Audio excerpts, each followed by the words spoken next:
राष्ट्रवाद का अर्थ भी बताए थे। इस राष्ट्रवाद का मतलब होता है, राष्ट्रवाद के मतलब होता है, बताएं राष्ट्रवाद के मतलब क्या होता है। राष्ट्रवाद के मतलब जो अपने देश के प्रति में क्या रहेगा, स्नेह, क्या रहेगा, स्नेह, और क्या रहता है, प्रेम, और क्या रहता है, गर्व, और क्या रहता है, लगाव। लगाव इसे क्या बोलते हैं, जो अपने देश की प्रति में स्नेह, प्रेम, गर्व, लगाव रखता है, उससे क्या बोला जाता है, राष्ट्रवाद। उसे क्या बोलते हैं, राष्ट्रवाद बोलते हैं। राष्ट्रवाद पिक्चर बना करके दिया था, फोटो बना करके, पहला फोटो बनाया था, झंडा के फोटो बनाया था, उसमें बताया कि जिससे हमारा लोगों के प्रति में भावना बढ़ा, अपनी लोगों के प्रति में उजागर बढ़ा। उसके बाद बताएं कि हमारा देश के प्रति में कुछ ऐसा लगाव चित्र बनाया था जिससे क्या हो गया, लोगों के रोज भावना को उजागर बढ़ा था। जब लोगों की भावना बढ़ा, यानी जो क्रांति जो चल रहा था, कहाँ चल रहा था, यूरोप के एक देश था हमारा फ्रांस। यूरोप का एक देश कौन था हमारा, फ्रांस था हमारा। उस देश में एक क्रांति चल रहा था। फ्रांस में क्या चल रहा था, क्रांति चल रहा था। फ्रांस में क्रांति का जो शुरुआत हुआ था तो कब हुआ था, 1789 ईस्वी में। इसी को बोला जाता है फ्रांसीसी क्रांति। इसी को क्या बोलते हैं, फ्रांसीसी क्रांति। और इसी को बोला जाता है 1789 की क्रांति। इसे क्या बोलते हैं, 1789 की क्रांति बोलते हैं। कोई दिक्कत। इसमें क्रांति होने के पहले कारण बतलाए थे। उसके पहले हमारा बहुत सारे राज्य आए थे, लुई 16वां थे। लेकिन लुई 16वां के पहले हमारा लुई पहला आया था, लुई दूसरा आया था, लुई तीसरा आया था, लुई चौथा आया था। उसी प्रकार से कितने शासक आया था, लुई 16 आया था। उसमें भी बताए थे लुई 14 आया था। लुई कौन आया था, 14। लुई 14 आया था, उसने एक कानून बनाया था। कौन बनाया, क्या दिया था कानून, कि मेरा शब्द ही क्या, मैं ही देश हुआ, मेरा शब्द क्या है, कानून है। मैं ही देश हुआ, मेरा सभी कानून है। किसने बोला था, हमारा लुई 16 था। 14 कौन था हमारा, लुई 14। उसके बाद आया था लुई 15। उसके बाद कौन आया था हमारा, लुई 16 आया था। लुई उसके बाद कौन सा आया था, लुई 16 आया था। लुई 16 आया था। यहाँ पर कुछ यहाँ से कुछ हमारा बदलाव हो गया। फ्रांस में यहाँ से कुछ क्या होने लग गया, बदलाव होने लग गया। यहाँ से उसके पहले कोई कारण नहीं था। जो लुई फ्रांसीसी क्रांति हुआ था, लुई 16 आया था। यह एक जो शासक था, निरंकुश शासक था। कैसा शासक था, निरंकुश। निरंकुश किसे कहते हैं, जिस पर किसी प्रकार के अंकुश न लगाया जाए, जिसका कोई विरोध न किया जाता है, उसे क्या बोलते हैं, निरंकुश शासक बोलते हैं। एग्जाम में पूछता है, याद रखना, निरंकुश का परिभाषा दीजिए या निरंकुश का विक्षेपण करें। याद रखना, निरंकुश बोलते हैं वो ऐसा शासन जिस पर किसी प्रकार के अंकुश न लगाया जाए, जिस पर किसी प्रकार के कानून विरोध न किया जाए, उसे क्या बोलते हैं, निरंकुश शासन बोलते हैं। जब यह लुई 16वां था, निरंकुश शासन था। यह जनता के प्रति में पूरे तरीका से भेदभाव करता था और पूरे तरीका से गलत व्यवहार करता था। जनता को कोई मतलब वगैरह नहीं रखता था। जिसके कारण से लुई 16 फ्रांस के, जिसके कारण से फ्रांस के लोगों ने इससे परेशान होकर के, इसे पूरे तरीका से व्यवस्थ होकर के इस पर आंदोलन लगा, इस पर युद्ध कर दिया। इसमें क्या कर दिया, युद्ध, यानी लड़ाई कर दिया।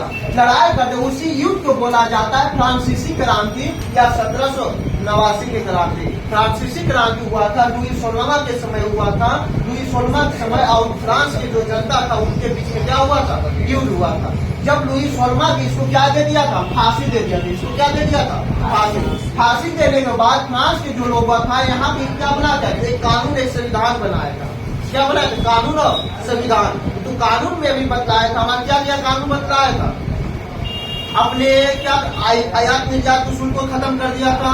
और क्या किया था, हमारा अपने सभी को आजादी का, सभी का स्वतंत्रता दे दिया था। और सभी को लिए हमारे देश की आजादी को भावना जगा दिया था। अपने सभी प्रकार की, जैसे टैक्स को भी समाप्त कर दिया। टैक्स हर एक राज्य में, फ्रांस अलग अलग राज्य में जाते थे, वहाँ टैक्स लिया जाता था। तो टैक्स को क्या कर दिया था, खत्म कर दिया था। इस सब बदला दिए जहाँ तक। अब आगे देखिएगा, नेपोलियन बोनापार्ट। जब हमारा ये जब 1789 की क्रांति जब चल रहा था, ये समय हमारा भाषण दिया गया था। ये समय नारा दिया गया था। नारा जो दिया था, हमारा नारा जो दिया गया था, क्या दिया था, स्वतंत्रता, समानता, बंधुता। बंधुता। समझिएगा, ये चीजें पूछता है, स्वतंत्रता, समानता, बंधुता। किनारा कब दिया गया था? 1789 ईस्वी के फ्रांसीसी क्रांति के समय में। 1789 ईस्वी फ्रांसीसी के क्रांति के समय में। इसका मतलब स्वतंत्रता के मतलब होता है कि हम सभी लोग क्या है? आजाद है। हम सभी लोग क्या है? स्वतंत्र है, आजाद है। समानता का मतलब होता है सभी के कानून क्या होना चाहिए? समान होना। सभी का अधिकार क्या होता है? समानता होता है। बंधुता मतलब होता है हम लोग सब क्या आपस में भाईचारा है। हम लोग आपस में क्या है? भाईचारा। उसे क्या बोलता है? बंधुता बोलता है। तो समानता, स्वतंत्रता, समानता, बंधुता किनारा कब दिया गया था? 1789 ईस्वी के फ्रांसीसी क्रांति। कोई दिक्कत? जब हो रहा था तो यहाँ पर से ये भी बताएंगे, जब यह फ्रांस में शुरू हुआ था, फ्रांस में शुरू होने के बाद फ्रांस के लोगों ने अगल बगल में भी मदद करने के लिए सोचा, मदद करने की कोशिश किया, क्योंकि यहाँ पर अभी राजतंत्र शासन चल रहा था। राजतंत्र शासन हटा करके लोकतंत्र कानून लाना चाहता था। जब फ्रांस वाला लोगों ने मदद करने किया था तो फ्रांस खुद ही क्या हो गया? बर्बाद हो गया, पूरी तरीके से क्या हो गया? खत्म हो गया था। जब उसी समय से हमारे उसके बाद कुछ समय के बाद फिर से आज जो शासन पहले जो चल रहा था वही शासन फिर से लागू कर दिया, वही शासन फिर से चला, फिर से राजतंत्र शासन चलने लगा था। जब उसके बाद में 1789 के बाद में कौन सा राजतंत्र शासन आ गया था? पादरी शासन। कौन सा शासन आ गया था? पादरी शासन। बताए थे ना, पादरी शासन का अधिकार हो गया था। जब पादरी शासन का अधिकार हो गया था अपने आप में, फिर वो क्या करने लगा? राजतंत्र बनाने, अपने आप को राजा घोषित कर। पादरी लोग जो था अपने आप को क्या कर दिया? राजा घोषित कर दिया था। तब उसके बाद में एक व्यक्ति था हमारा नेपोलियन बोनापार्ट। एक व्यक्ति था, आप यहाँ समझना, नेपोलियन बोनापार्ट। यहाँ तक बतला दिए थे आपको, समझिए क्या होता है। नेपोलियन बोनापार्ट एक क्रांतिकारी शासक था, क्रांतिकारी राजा था। ये जो फ्रांस में आया था, हमारा फ्रांस में रिटर्न आया था, ये जो आया था 1799 में। ये जो आया था 1799 ईस्वी में फ्रांस में आया था। फ्रांस में आने से पहले ने इन्होंने अलग अलग देशों में 40 युद्ध को जीत लिया था। कितने युद्ध को जीता था?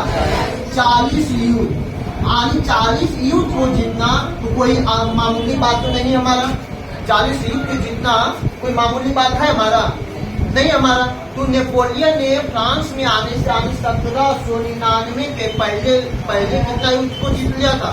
40 युद्ध को जीत लिया था। जब 40 युद्ध को जीत लिया था, इसलिए फ्रांस के लोगों के अंदर बहुत बड़ा भावना जगा हुआ था कि जैसे महात्मा गांधी बतलाए थे ना, महात्मा गांधी जो था क्या किया था? दक्षिण अफ्रीका में गया था। दक्षिण अफ्रीका में वहाँ के लोगों को, भारत के लोगों को भलाई किया था। बहुत सारा दक्षिण अफ्रीका लोगों की मदद किया था, जिसमें महात्मा गांधी को बहुत सारा नाम होगा और भारत में आने के बाद बहुत उसको इज्जत मिला था हमारा। उसी प्रकार से नेपोलियन बोनापार्ट जो थे अलग देशों में जाकर के लड़ाई लड़ रहे थे, और लड़ाई लड़ने के बाद लोगों की जानकारी में पूरी तरीके से एक हमारा व्यक्ति है जो बहुत अच्छा काम कर रहा है। जैसे महात्मा गांधी कैसे चर्चा हो गया था, पूरे भारत में चर्चा हो रहा था कि भारत के एक व्यक्ति दक्षिण अफ्रीका में जाकर के क्या कर रहा है? मजदूरों को मदद कर रहा है, वहाँ लोगों के खिलाफ लड़ाई लड़ रहा है, और आंदोलन भी जीत जा रहा है। बिना लड़ाई पहला से लड़ाई लड़ता, बिना गोली बंदूक से लड़ाई लड़ता था। अंग्रेज के बाद बड़ा बड़ा हथियार रहता, फिर भी नहीं जीत पाता था। महात्मा गांधी जीत लेता था। कलर व्यक्ति, सुखल व्यक्ति था, वो भी जीत लेता था। लेकिन उसी प्रकार से नेपोलियन भी था। नेपोलियन वैसे ही था, उसका फोटो देखिएगा ना, एकदम गांधी जैसे एकदम सुखल व्यक्ति था, सुखल व्यक्ति था। इन्होंने 40 युद्ध को जीत लिया था। जब फ्रांस में इनको आने की पता चला, जब फ्रांस में आ रहा था तो लोगों ने इनको काफी मदद किया था। नेपोलियन बोनापार्ट पूरे तरीके का स्वागत कर दिया कि अब हम लोग क्या करें? नेपोलियन आजाद दिलाएंगे, हम लोग के लिए भगवान आ रहे हैं, हम लोग क्या रहे? भगवान। नेपोलियन पूरा फ्रांस की जो जनता था, फ्रांस के जो जनता थे, फ्रांस की जनता ने इन्हें बहुत क्या किया? स्वागत किया। पूरे तरीके का धूमधाम से इनको फ्रांस में लाया गया। जब फ्रांस में नेपोलियन कब आया था? 1799 में आया था। में आने के बाद में यहाँ पर ही क्रांति शुरू हुआ। क्रांति शुरू होने के बाद में पादरी वर्ग को समाप्त कर दिया, क्योंकि पादरी शासन चल रहा था हमारा। पता है पादरी शासन किसे बोलते हैं? जो चर्च के जो हेड रहता है उसे क्या बोलता है? पादरी बोलता। उन्हीं लोग फ्रांस में शासन कर रहा था हमारा। तो उस पादरी शासन को क्या कर दिया? समाप्त कर दिया। समाप्त करने के बाद में नेपोलियन बोनापार्ट जो थे, यहाँ बहुत सारा प्रकार की बहुत सारा प्रकार की आंदोलन चला, बहुत सारे प्रकार की कानून बना दिया। क्या था पहले वहाँ क्या क्या था, राजतंत्र ऐसा शासन चल रहा था, राजतंत्र शासन चल रहा था ना, राजतंत्र शासन पता है वहाँ कैसे शासन चल रहा था, राजतंत्र शासन। तो राजतंत्र शासन को क्या कर दिया, वहाँ समाप्त कर दिया। राजतंत्र शासन को क्या कर दिया, समाप्त। राजतंत्र शासन किसे कहते हैं बताइए, राजतंत्र शासन किसे कहते हैं? जो राजा के द्वारा चलाए गए शासन को क्या बोलते हैं, राजतंत्र शासन। उसमें जनता की कोई भागीदारी नहीं होता, क्या बोलते हैं, राजतंत्र शासन। तो नेपोलियन बोनापार्ट ने राजतंत्र शासन को क्या कर दिया, समाप्त कर दिया। नेपोलियन फ्रांस में क्या किया, नेपोलियन संहिता लाया,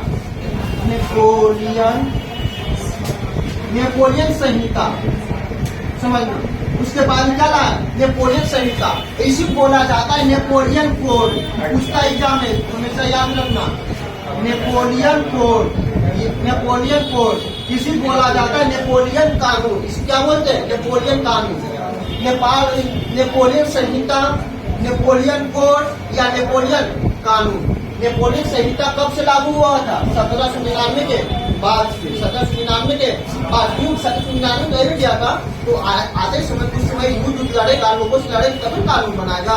जैसे भारत में कानून बना था, पहले अंग्रेजों को भगा दिया था तभी कानून बना था, मगर यही नहीं कि अंग्रेज बना था कानून बना था, बनने देता हम लोग जुड़े नहीं बनने देता, अंग्रेज बोले उसको क्या कर दिया, उसको खत्म कर दिया हमारा। तो पादरी वर्ग को समाप्त करने के बाद में नेपोलियन संहिता ने वहाँ के संविधान को कानून बना दिया। पहले राजतंत्र को समाप्त कर दिया, पहले राजतंत्र को समाप्त किया तो राजा के शासन खत्म, सबका अधिकार किसके पास में चल गया, जनता के हाथ में चल गया। सबका अधिकार किसके हाथ में, जनता। जैसे मान लीजिए भारत में हमारा कानून अगर संविधान नहीं मिला था तो कोई भी राज्य करता, जिसको जो मन में आता जो करता, लेकिन कानून है तब ना हमारे नेता लोग क्या करते, सब तरीके से काम करता है। क्या ला दिया था नेपोलियन ने कि सभी के लिए कानून जो है, ये बात सभी के लिए कानून, सभी के लिए कानून समान होगा, समान होगा, यानी सभी के लिए कानून क्या होगा हमारा, समान। क्योंकि जनता के लिए जनता वहाँ जब चल रहा था कानून ना, तो सभी के भेदभाव किया जा रहा था। कोई पैसे वाला था उसको ज्यादा अधिकार, जैसे पादरी वाला था लोग तो ये करता तो वही होता था। तो वहाँ कानून लगा दिया, कोई नहीं चून करेगा, सभी क्या, सभी के कानून क्या करेगा, एक समान रहेगा। कोई गलती करेगा सबके लिए कानून क्या रहेगा, एक समान नहीं रहेगा। तो सभी के कानून क्या कर दिया, समान कर दिया। और बताए थे हमारा, और अब बताएंगे लुई सोलमा ने भी कानून लाए थे। लुई सोलमा के बाद में भी शासन कानून बनाया गया था। उस सभी कानून को क्या कर, पादरी ने समाप्त कर दिया था, लेकिन नेपोलियन ने क्या करे, फिर से शुरुआत कर दिया। उन लोग ने क्या किया था, हमारा एक था हमारा जन्मजात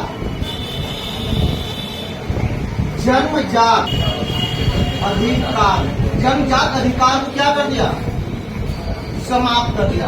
जन्मजात अधिकार मतलब होता है जो पिता की जो संपत्ति रहता है उसको मरने के बाद बड़े बेटा को अधिकार रहता था, ठीक ना, बड़े बेटा को क्या रहता था, अधिकार रहता था। ये चीजें गलत है। अगर मान लीजिए दो दिन को बेटा है और सारी संपत्ति बड़े बेटा को मिल जाएगा तो दो को क्या करेगा, ये क्या समान गलत था कि नहीं था। उन चीजों को क्या कर दिया, समाप्त कर दिया। क्योंकि पिता को मरने के बाद सारा संपत्ति क्या होगा, समान अधिकार, सबको के अधिकार मिलेगा। वो सब एक कानून ला दिया। और क्या ला दिया हमारा, टेस्ट को भी क्या कर दिया था, समाप्त। टेस्ट को भी क्या कर दिया था, समाप्त। अन्य सारा कानून को ला दिया था, जिससे लोगों को लगा नहीं फ्रांस में अच्छे अच्छे काम होने लग गया था। नेपोलियन के प्रति जो एक भावना आ ही गया था, क्योंकि 40 को युद्ध को लड़ लिया था, इतना सारा कानून ला दिया। उसके अंदर पूरी तरीका से भगवान बन गया। नेपोलियन का फ्रांस में क्या बन गया था, भगवान। जैसे महात्मा गांधी कैसे पूरे तरीका से भगवान बन गया था, उसी प्रकार से फ्रांस के भी राजा ने पूरे तरीका, नेपोलियन ने पूरे तरीका से क्या कर दिया, एक भगवान मानने लग गया कि जो हमारे लिए क्या, हमारा नेपोलियन ही हमारा है। तो नेपोलियन ने ज्यादा खुश होकर के, और इन्होंने नेपोलियन ने सोचा कि अगर ये फ्रांस ही हमारा, फ्रांस के अगर फ्रांस में हो रहा था तो अगल बगल जो देश था हमारा, ये सब अभी सोच रहा था कि हम लोग के भी जाकर के क्या करेंगे, कानून के लाए हम लोग के भी राजतंत्र को क्या करेगा, समाप्त करेगा। तो नेपोलियन इन लोग भी बुलाने के लिए जा रहा था। नेपोलियन ने भी किया भी। नेपोलियन ने जाने के बाद में एक फ्रांस के अलावा 2 देश में और किया था, 2 देश में और किया था। एक था हमारा इटली, एक था हमारा जर्मनी। एक था हमारा इटली, एक था कौन था हमारा जर्मनी। ये दो देशों में गया। इटली में भी जाकर के वहाँ पर भी राजतंत्र शासन चल रहा था। राजतंत्र शासन को समाप्त करके वहाँ भी जनतंत्र शासन लगा दिया। और हमारे जर्मनी में भी राजतंत्र शासन को समाप्त करके लोगों को क्या कर, जर्मन लाइन, जर्मन लाइन का क्या किया था, स्थापना किया था। नेपोलियन ने जाकर के जर्मनी में जर्मन लाइन का स्थापना किया था। ये जो किया था में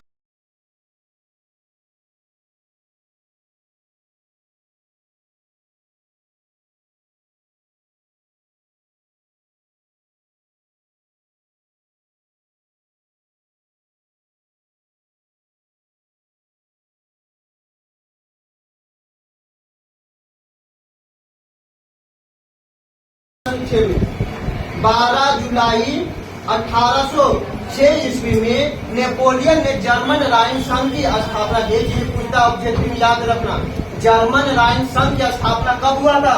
12 जुलाई 1806 में। कहाँ हुआ था? जर्मनी में। किसने किया था? नेपोलियन ने। किसने किया था? हमारा नेपोलियन ने। जब इन दोनों देशों में किया गया नेपोलियन ने, दोनों देशों में राजतंत्र शासन समाप्त कर दिया। जो अगल बगल भी देश था यहाँ पर ही, जब जर्मन राइन संघ क्या था हमारा जर्मनी में, यह 300 टुकड़े में टूटा हुआ था। लगभग कितने टुकड़े में टूटा हुआ था? 300 टुकड़े में। उसमें हमारा 39 देश को एक साथ मिला करके, यानी 300 टुकड़े में छोटे छोटे भागों क्या था, बटा हुआ था। जैसे भारत में भी क्या था, छोटे छोटे शासन क्या था, बटा हुआ था। सभी को एक बार मिलाया गया था, तब न हुआ था हमारा। उसी प्रकार से जर्मनी में हमारा 300 टुकड़े में टूटा हुआ था, जिसमें 39 देशों को एक साथ शामिल करके वहाँ पर एक कानून बनाया गया, उसी को नाम दिया गया जर्मन राइन संघ। उसी का नाम क्या दिया गया? जर्मन राइन संघ। ये भी एग्जाम में पूछ देता है कि जर्मन राइन संघ की स्थापना समय कितने देश शामिल थे? हमारा 39 को। कितने देश शामिल थे? 39 को। कब हुआ था? 5 जुलाई 1806 को हुआ था।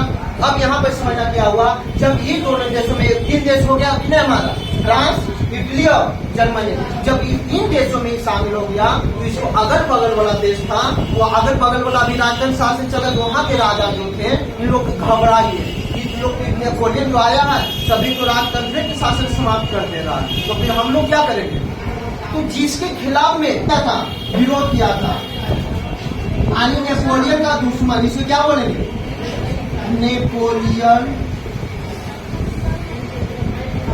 नेपोलियन का दुश्मन। देखिएगा, नेपोलियन का जो दुश्मन था, इनको कितने देश था? हमारा 4 देश था। पहला था हमारा इंग्लैंड,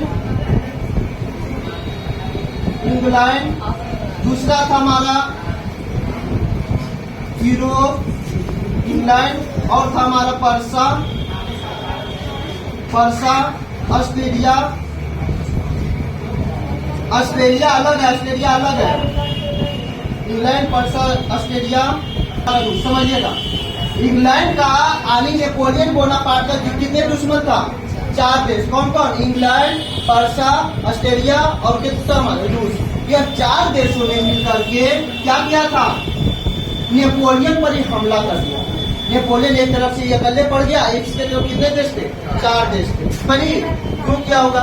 क्योंकि यहाँ पर जा रहे थे नेपोलियन के लिए, खिलाफ लड़ने के लिए।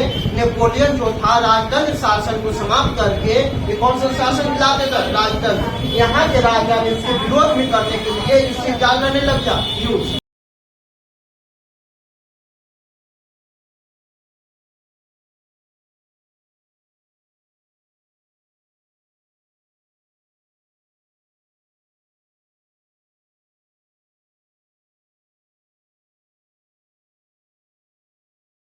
लड़ने लग गया।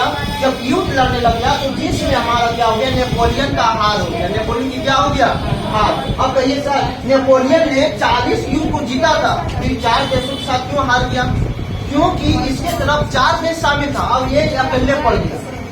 क्या हारेगा नहीं? अब ऐसा नहीं हारता। इसने क्या किया था? नेपोलियन ने यहाँ पर एक गलती कर दिया। नेपोलियन ने क्या किया था कि जब ये लड़ने लग गया, तो लड़ने के लिए तो सिपाही चाहिए ना। इसे क्या करता? जैसे हमारा कौन था? जर्मनी। ये तीनों देशों से आदमी को जबरदस्ती पकड़ करके सेना में भर्ती कर देता था। क्योंकि लड़ने के तो हमारा सैनिक चाहिए ना। अब सैनिक नहीं रहेगा तो लड़ेगा कौन फिर? तो इन सभी को पकड़ करके जबरदस्ती सेना में भर्ती कर देगा। अब तुम्ही को पकड़ के जबरदस्ती सेना में भर्ती कर देगा, क्या सरकार से आप खुश रहेगा?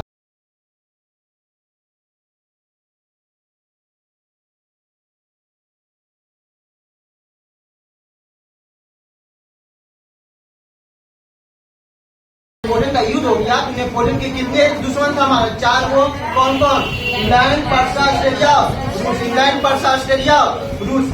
इसमें नेपोलियन को हार हो गया। और नेपोलियन में हार होने के बाद में इन 4 देशों ने मिल करके एक संगठन बनाया। इन 4 देशों ने मिल करके क्या बनाया?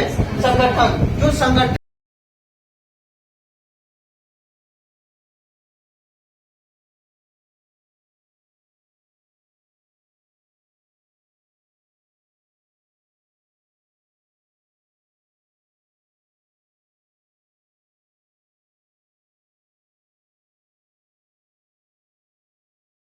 इन्होंने पर्सा के राजधानी में वेना में नेपोलियन 4 देशों ने मिलकर के संगठन बनाया था। पर्सा के मिलकर कहाँ में? वेना। कहाँ बनाया था? वेना में। ऑस्ट्रेलिया की राजधानी पर्सा की राजधानी कहाँ था? वेना। इसी से मैं बैठ करके यहाँ पे सम्मेलन बनाया था, बैठक बनाया था, जिसे नाम से दिया गया वेना सम्मेलन के नाम से जाना जाता है। इसे कौन नाम से जानते हैं? वेना सम्मेलन। वेना सम्मेलन जो हुआ था 1815 ईस्वी में। कब हुआ था? 1815 ईस्वी में। ये पूछता याद रखना कि वेना सम्मेलन कब हुआ था? 1815 ईस्वी में। वेना सम्मेलन किसके लिए हुआ था? 4 देशों ने मिल करके, सभी देशों ने मिल करके शामिल किया था। वेना हुआ था ऑस्ट्रेलिया की राजधानी वेना में। वेना सम्मेलन हुआ था। ये जो क्या था, इसमें इंग्लैंड, पर्सा, ऑस्ट्रेलिया, रूस ने और फ्रांस, इंग्लैंड, जर्मनी ने सभी मिल करके एक सम्मेलन किया था, जिसे नाम से जाना जाता है वेना सम्मेलन के नाम से जाना। अब वेना सम्मेलन में क्या हुआ था? जो हमारा नेपोलियन बोनापार्ट ने जो कानून लगाया था, सभी कानून को क्या कर दिया? समाप्त कर दिया। अब फिर से वहाँ पर ही राजतंत्र शासन फिर से लागू कर दिया। एक नेपोलियन ने आजाद करवाया, लेकिन नेपोलियन को मरने के बाद ये फिर से वहाँ राजतंत्र शासन को क्या कर दिया? शुरुआत कर दी। नेपोलियन से फिर से ऑस्ट्रेलिया, पर्सा, रूस में फिर से कौन सा शासन आ गया? हमारा राजतंत्र शासन आ गया। कोई दिक्कत आनी? पहले कौन कौन मारा था? पहले 2 को मार दिया। कौन? लुईस सोलमा। और कौन आजाद करवाया था? Napoleon Bonaparte. की दोनों का आजाद तो करवा दिया, लेकिन फिर से क्या हो गया? फिर से वही कानून आ गया था। फिर से आनी राजतंत्र शासन आनी, राजा द्वारा चला रहे शासन से फिर से शुरुआत हो गया। अब फिर से राजतंत्र शासन